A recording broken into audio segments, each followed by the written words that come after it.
Hello and welcome to the episode of another episode of traditional interview series organized by SARIM. Oh, you know SARIM, what SARIM does, South Asia Research Institute for Minorities, where we will explore the critical issues impacting minority communities in South Asia.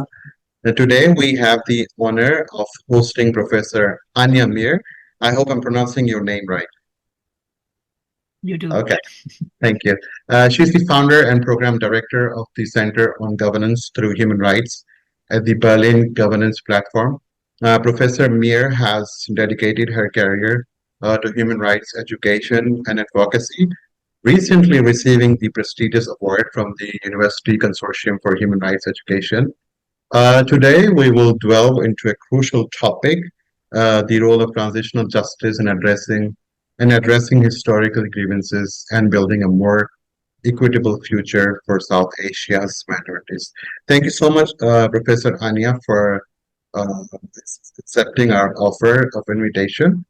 I'll start off with, as I said, from your recent achievement in the grounds of human rights.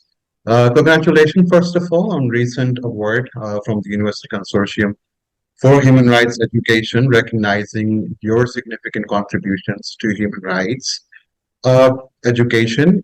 Could you share some thoughts on the importance of education in promoting transitional justice and addressing historical grievances, particularly in the context of South Asia? Or maybe you can provide us the global outcome of it. So, floor is all yours. Thank you. Thank you very much. And I'm very happy to be with you today and talk about actually the favorite topics, human rights and transitional justice. Both are very closely intertwined. Obviously, human rights set the framework for transitional justice. Why is it so important to not only educate, but also sort of empower people in their own sort of rights, whether these are minority rights or there are specific rights, whether they are economic rights or rights in terms of development rights or political rights, children rights, women rights, etc. Why is it so important? And maybe in these days, even more important than ever, because we see a rapid decline of statehood and states who can protect the rights of people in general. And for the topic of today, I would say for minorities in particular. In many parts of the world, minorities are without any protection unless they protect themselves and they claim the rights for themselves. In order to do that, one needs to be educated, one needs to be empowered, one has to understand what these rights are. If I'm a person who has a certain disability and therefore lacks access to education or to work, I'm the one who is going to claim these rights because no one else will do that for me.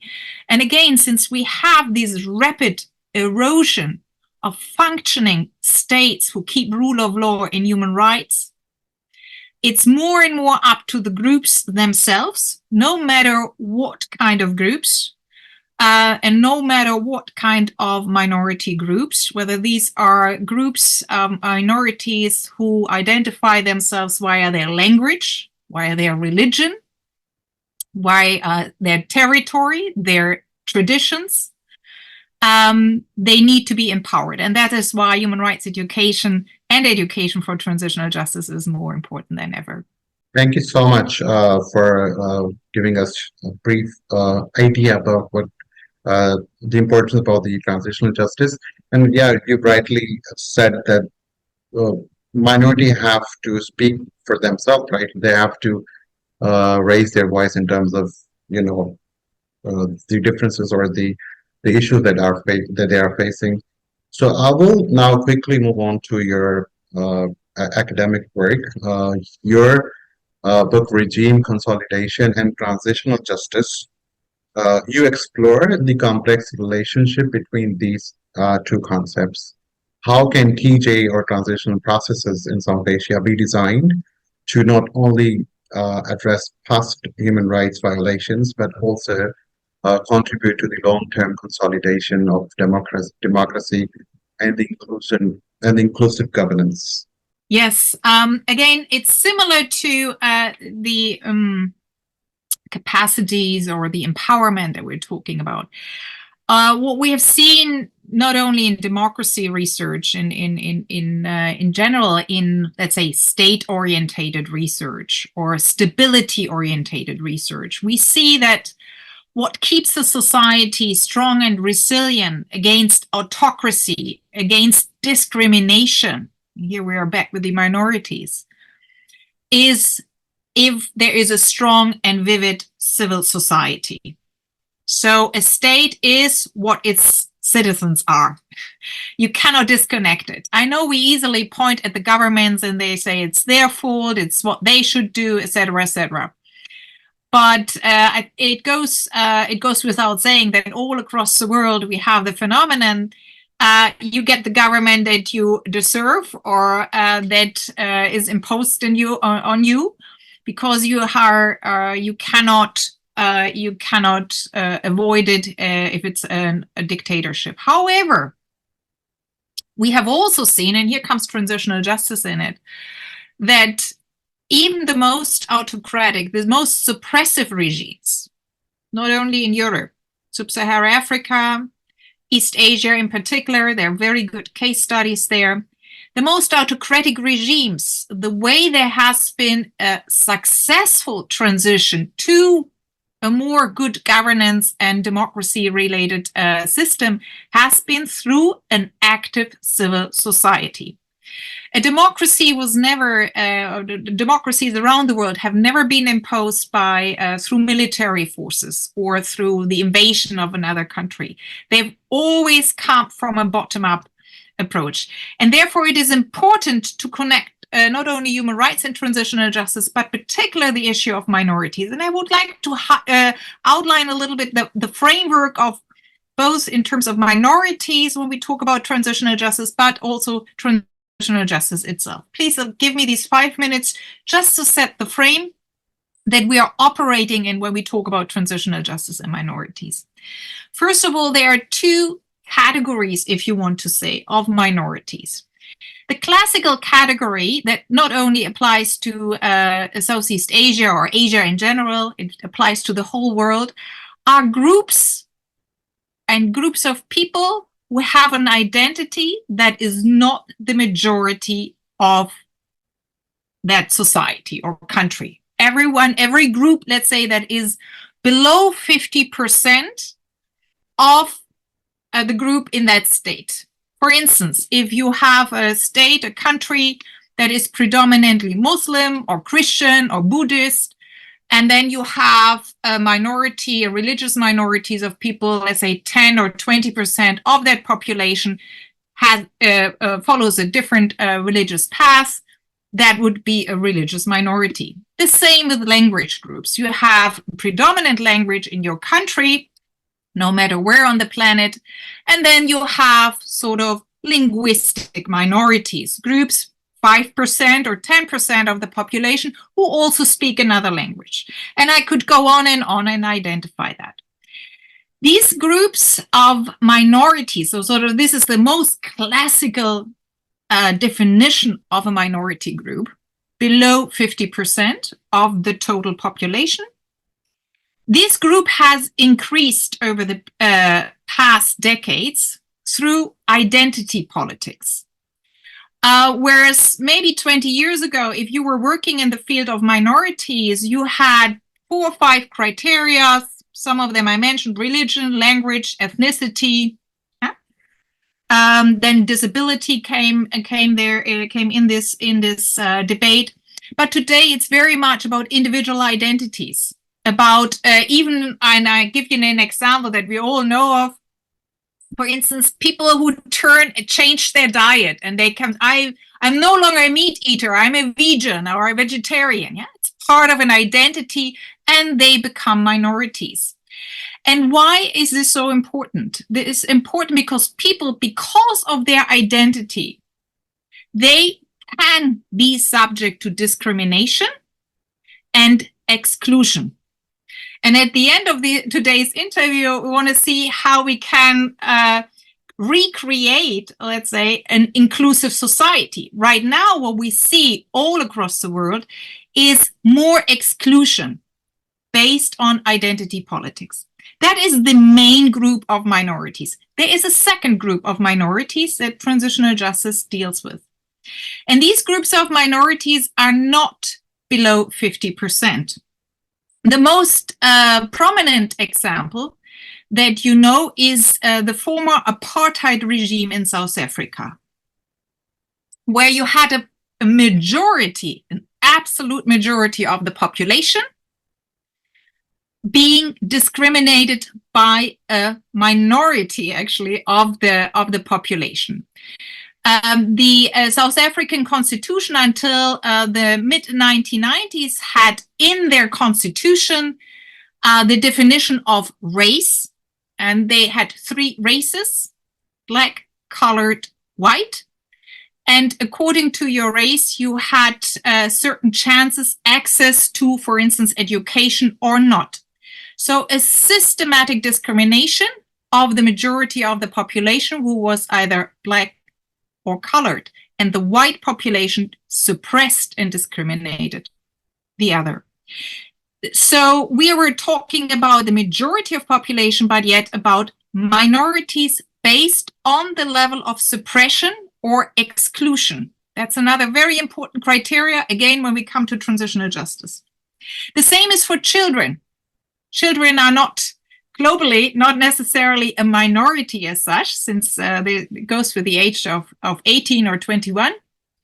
So they're quite a large number of people, but they are subject to systematic, let's say, discrimination, or there are vulnerable groups. That's what we're talking. Another group would be women. Women are not necessarily below 50%.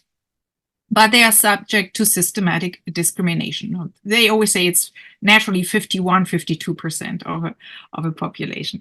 But you see it, you cannot just classify it by numbers. However, coming back to the first group in particular, the ones based on religion, ethnicity, etc. Most violent conflicts that we see today, wars, atrocities, including genocide, and we're in Southeast Asia, unfortunately, you have also recent experience with, is based on these identity politics. People get systematically discriminated, excluded, and even persecuted, and are subject to genocide based on their religion, ethnicity, sometimes even cultural backgrounds. So, and this is where transitional justice comes in. Now I'm changing to transitional justice, just give a very, very general definition of it. Transitional justice has generally been described as different methods, means, instruments, mechanisms to deal with past injustice or systematic discrimination. And it aims, and here comes the transition part, it aims to build institutions, mechanisms to deal with these past injustice for non-repetition. And this is where the difficult part comes in with transitional justice. The one thing is that we can establish memorials, for instance, for mass atrocities that happened. We know this from Cambodia. When those of you who are from Cambodia and travel through Cambodia will see it on every corner. We have seen it, of course, also in Vietnam and in other parts, and we have seen it on the subcontinent. We've also seen this in Pakistan, in India, but also in Afghanistan even. We see memorials everywhere.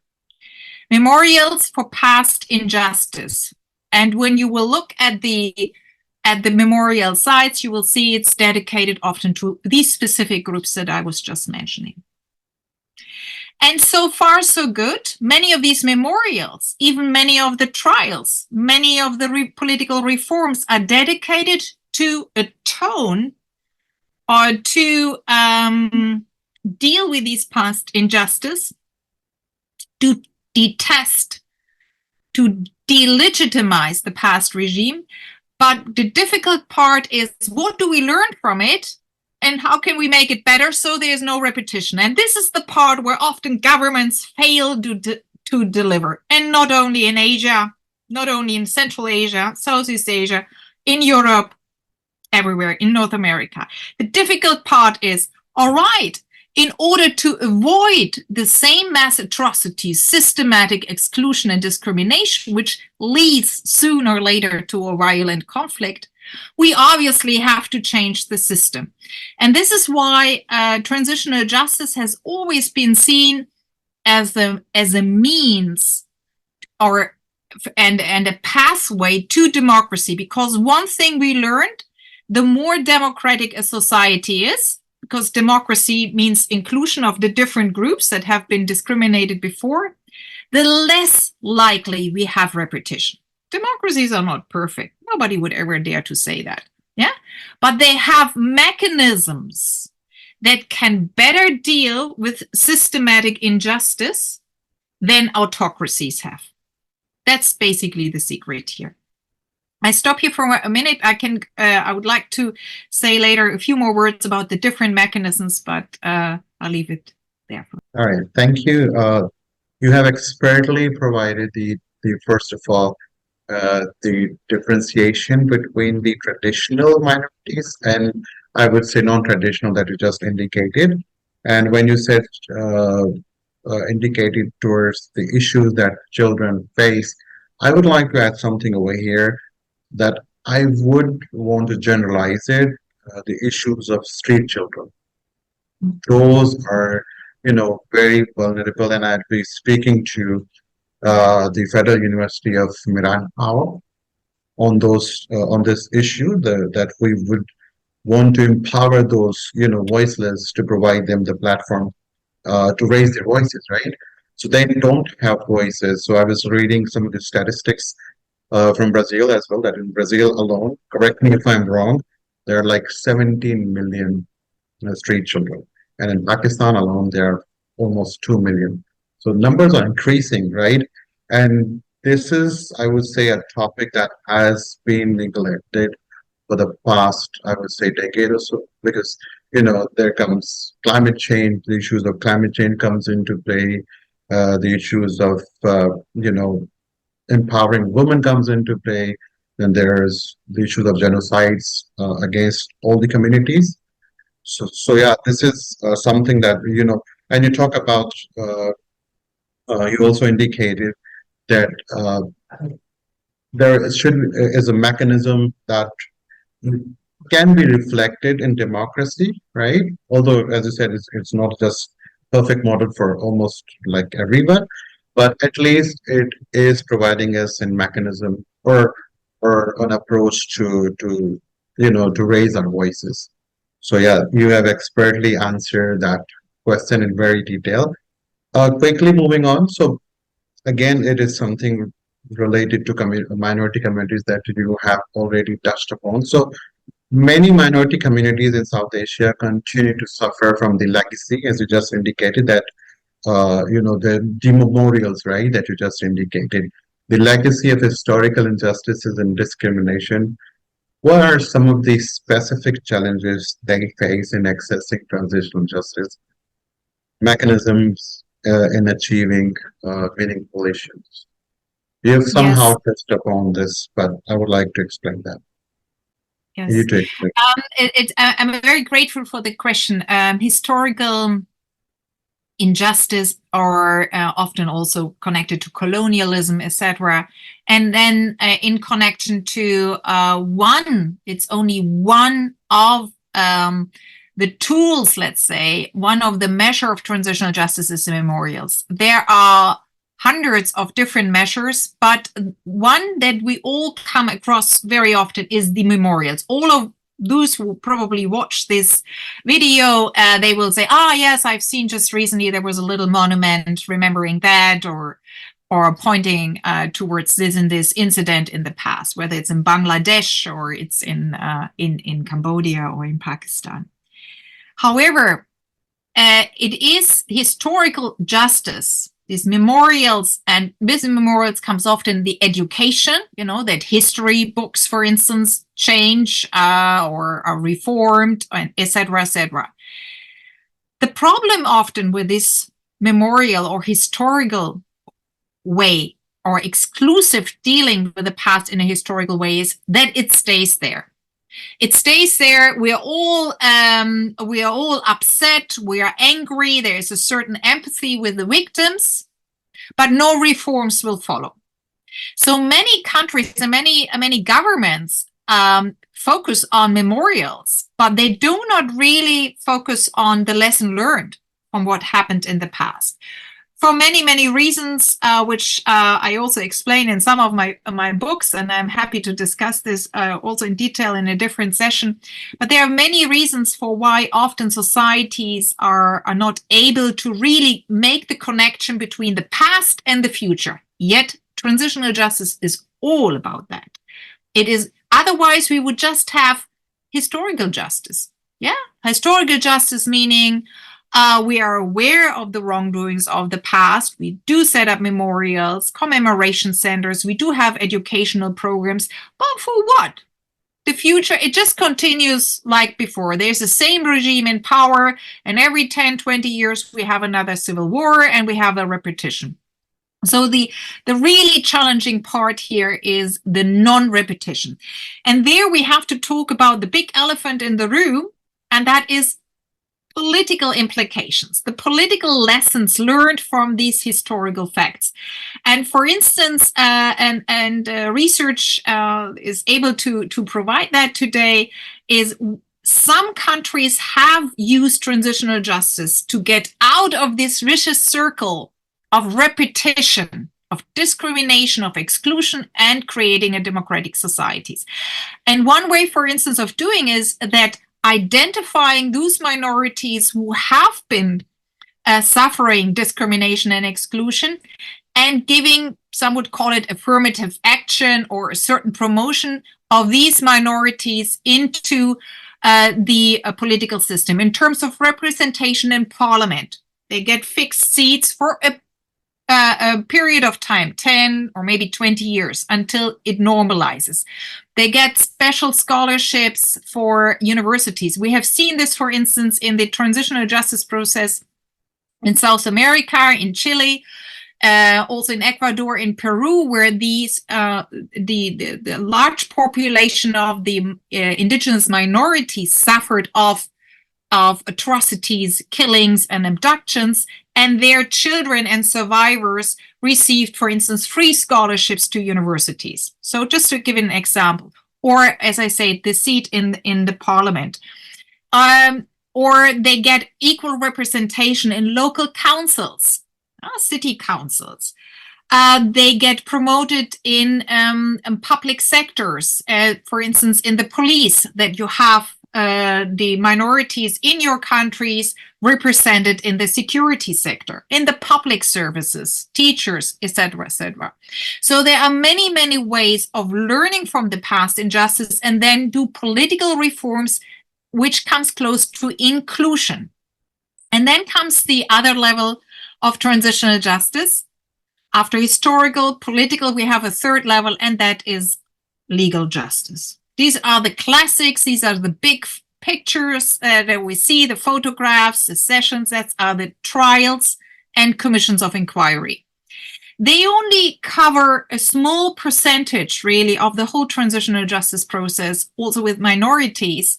You bring perpetrators to justice, and you create commissions of inquiry. You find usually people know them by the name of Truth Commission or History Commissions. They are generally called commissions of inquiry because you inquire, you investigate. What were the root causes of it? It was the discrimination of a certain group of minorities that I mentioned before, or linguistic minorities or people with disability, etc.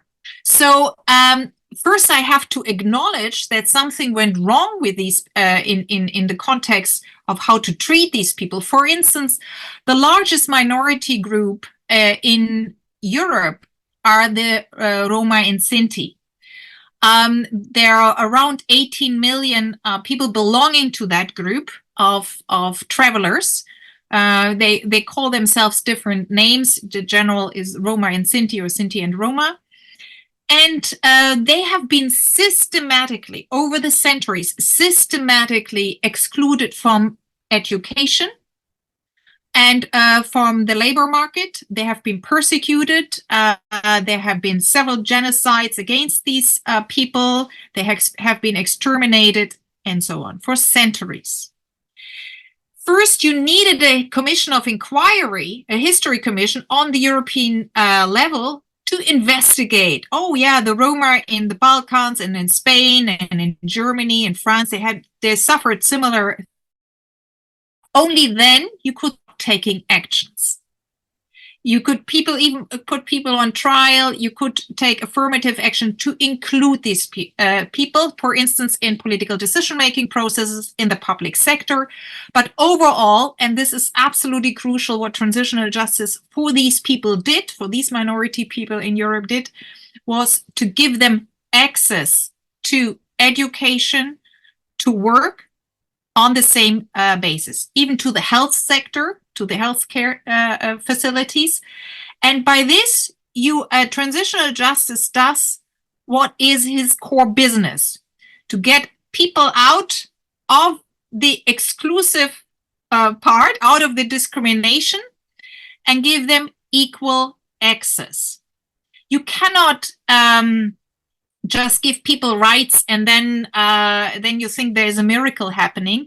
But as I said at the beginning, human rights and transitional justice education is for empowering these people, making them aware, but also making the society aware that these people have been excluded for decades, for generations, from the public, let's say, public participation, let alone the political participation. And that is what we have seen, for instance, commissions of inquiry can do. And memorials help in a way to raise awareness about it. Yeah, absolutely. This past Monday, December 11th, we have celebrated and commemorated the 75th anniversary of UDHR. So I would like to link up your extra profound explanation to learning the lessons and moving forward. So I mean, UDHR is an example that still remains intact. It's a living document. From there, we can take a lot of lessons to move forward as well. And also, we've talked about the challenges as well in that discussion. That when you talk about historical justice, or there are like 9 core international human rights treaties, as you're aware of, that are linked to minorities, right? But there comes a question of implementing those provisions, or articles, or in countries solely based on the intentions of any incumbent government in any region, right? So systematic issues that people are facing in countries in South Asia, right, are still, the question still, remains the same. The the issue of implementation is always there. So yeah, thank you so much. You have uh, given us extensive knowledge on this subject. Now talk about, the decision making, or moving forward. What role can regional and international actors play, as I said, implementing and all this stuff, in supporting transitional justice processes in South Asia, and ensuring that they are truly inclusive and address the needs of minorities? Uh, Universality of human rights also, comes into play with this question. I start with the universality. Why we are still talking about the universality of human rights, even after 75 years. Even so, we have seen around the world an increase of wars, exclusion, discrimination, violence on all levels. The universality, or let me put it this way, it speaks for the universality of human rights that after 75 years, we still talk about the universality, because this document, the UDHR, has sort of proven that it tackles on the core issues that our societies are confronted with. Access to work, education, housing, access to clean water, just the social economic rights, political rights, the ability to participate on the local level, just in a local council or in school, that I can speak my mind. The issue of hate speech, everything is in this document, and that makes it truly universal, because we have so far not heard of any group in the world, no matter religious background or traditions, that says, oh, torture is actually something that we practice as a tradition. And that, nobody could so far say torture or lying or stealing is part of our culture. But of course, transparency, that is what we seek. And that free media, free access of information, and that is in the UDHR, and therefore it qualifies as a universal document. Now, the issue is, all right, let's agree on the universality of this fantastic little document, only 30 articles, not too difficult also to remember and to comprehend. But yes, 75 years later, we still lack of massive implementation, because, of course, we say the problem or the devil is always in the details. And this is where we are confronted with right from the beginning, I would say. It is nothing new. But implementation of ideas, of values, of norms, always, again, depends on the people. And so far, we had this international human rights regime that we are talking about. Also, minority rights, as you just highlighted, are human rights and specifically mentioned.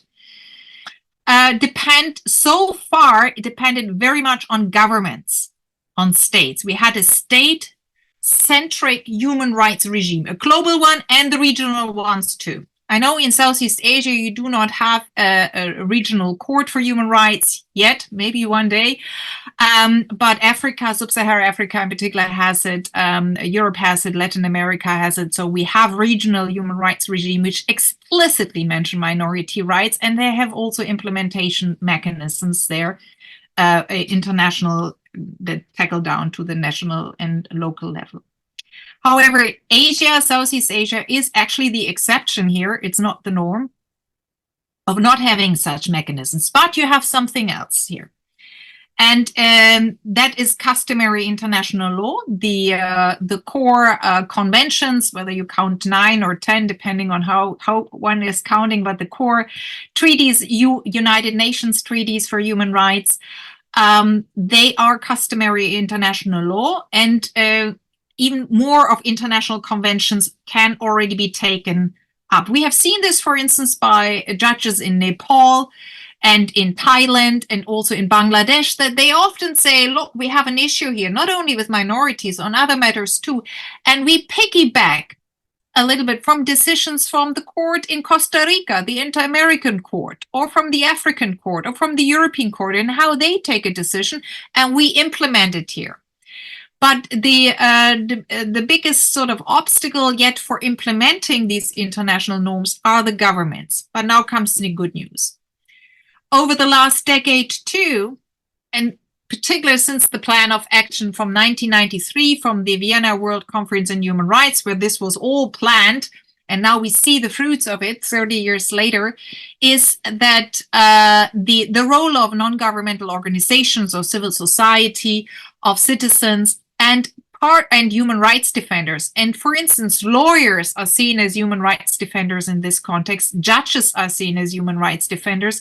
And we've seen it particularly in Asia, I must say, that because of the very high level of education of these human rights defenders, that they know about the rights and they demand and they claim these human rights. Yet, I'm also a realist. Yes, it is still very state-centric, and it's often the governments who are losing grounds if they grant these rights there. And this connects again with the transitional justice. As I said, we're very good in the memorials, but the non-repetition means not only a change of law, it means a change of political system. And if we have traditionally, and not only in Asia, in Europe, in Africa, everywhere, if there are countries who say traditionally a certain family is governing, a certain caste is governing, the military is governing, etc., we will not get out of the vicious circle, no matter how many memorials you have. Yeah? If you don't change the political system and make it more inclusive, and for that, transitional justice can help because it can show, look, these minorities have been discriminated without any grounds and any reasoning. You know, why should they? Why should they be excluded from politics? There's no reason. Give me a reason. You don't have a reason. So why not including them?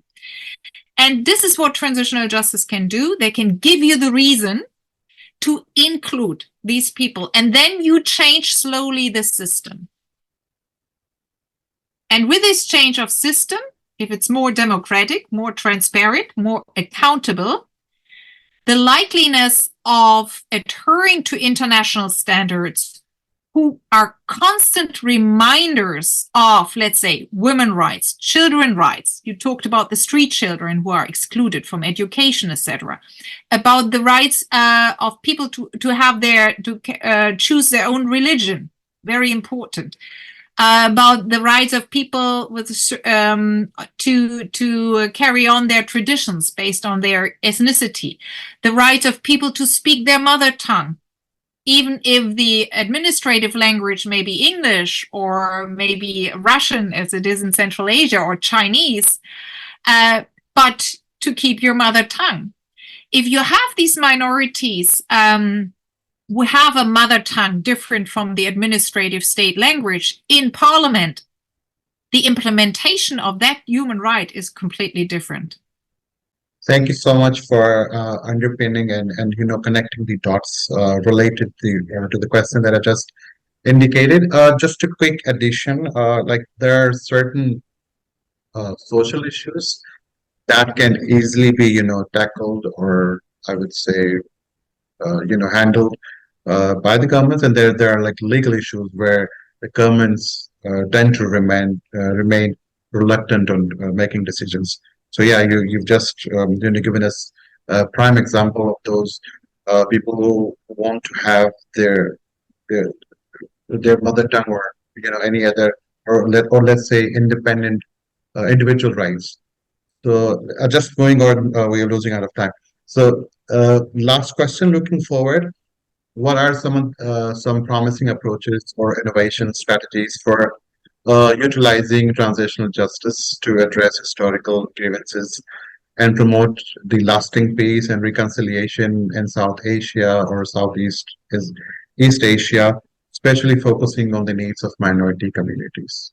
Here comes solution part. The solution part. We have seen many best practice and good practice. And one example that I'm sure you're all familiar with is of course, how South Korea and also Japan dealt with the legacies of World War II, the comfort women, etc., etc. So the atrocities that were committed by the Japanese occupier in all Southeast Asia, but in particular also Indonesia, Korea, Thailand, and this part. We have also seen examples, best practice examples in Vietnam after the transition period, very few also in Cambodia. Yes, you probably immediately say, yeah, except for South Korea, the other countries are still struggling, and there's a lot of historical memory, of course, going on, but not really regime change. Yet transitional justice cannot lead to regime change. It's often when the regime has changed, then transitional justice has its most impact. But even if you keep the regime that you have, and you don't have a massive or a strict, a rapid regime change, a political regime change, transitional justice or historical memory can slowly change, let's say, the attitude towards other groups and minorities in particular. And what we have seen, particularly in Southeast Asia, Bangladesh would also be a case to quote there. They have very interesting memorials and what they do with it, and state memorials and commemoration days, etc., to change the awareness of the people. Because, and here it links to what I said very early, the very first 2 minutes of this interview, was really that we have seen this transitional justice and human rights education can only be last through citizens, through the people. So, and the historical justice component, let's say, from transitional justice has been extremely fruitful in changing the awareness, the acknowledgement of people, because they meet.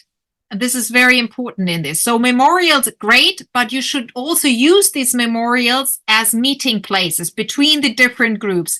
And often the first generation victims and perpetrators is very difficult to meet. You can try it. It usually doesn't work very well. So only exceptional cases. We have this in my own country, Germany, even after the communist regime. 30 years later, still the perpetrators and victims don't meet, even after 30 years, but their children meet. Their children meet, and there are special, let's say, methods of these meeting activities, let's say. And they sort of build their own communities, talking about the legacies of their group. Because when we have, for instance, children from military perpetrators, and then we have victims from minorities meeting. So we have a lot of good practice there, and how this can change the mentality, the society. Sometimes we have even political parties emerging out of victim groups or these groups, and these political parties are seen then in parliament. We had that in Korea, we have seen that there, we have seen this in Vietnam. So we have a number of best practice. But again, if what we call the mix of methods and measures of transitional justice is not met, there will be no, let's say, successful transition to even in terms of regime change or democracy. Only historical memory will not do it. You need the political and the judicial component in. So the mix matters, basically. Wonderful. Thank you so much, Professor Anja, for providing us your insightful knowledge. Yeah, I mean, I would quote the three magical letter word. I always say that is CVE comes into play, and there's the examples of countering violence, extremism, and you've given us the examples of success stories in South Asia. Oh, sorry, so South Korea and Japan. So that was, very knowledgeable discussion that we have. And on this note, we would like to thank you for your insight. After your insights basically offer invaluable guidance for navigating the complex paths towards transitional justice in South Asia and beyond. And as you indicated, it is a global phenomenon, I would say. And thank you once again for sharing your expertise and reminding us the critical role of human rights educations, as you are one of the proponents of, and a future where historical grievances are addressed and minority communities can thrive. Thank you so much. Thank you very much for having me.